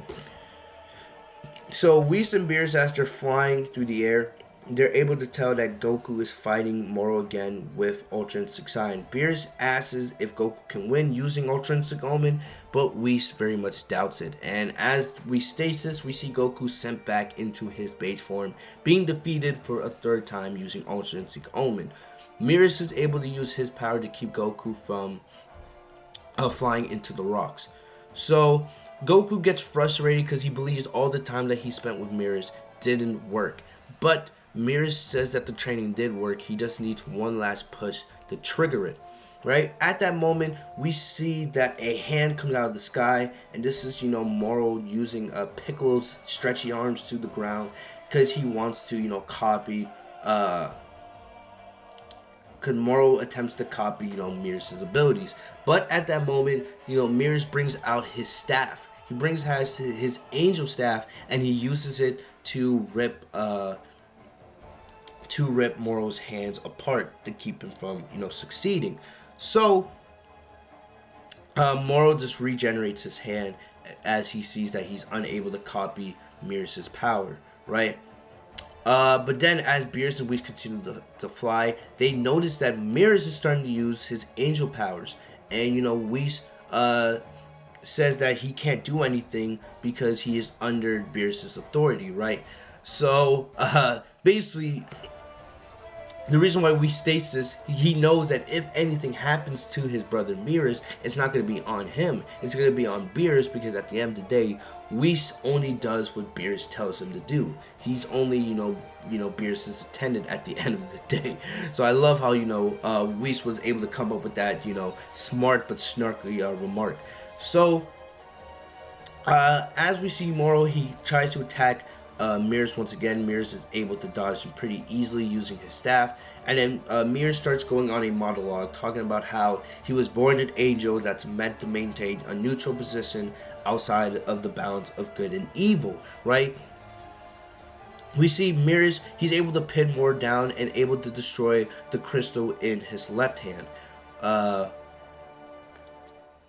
And as Beerus is just slowly destroying the crystals in Moro's hand, he talks about how if the universe is destroyed, he's only supposed to stand back and watch because he's an angel that's not supposed to get involved with the natural order of the universe. But because Mir spent so much time working with the Galactic Patrol, he developed a sense of justice and wanting to do the right thing. And angels aren't supposed to have that. They're supposed to stay neutral.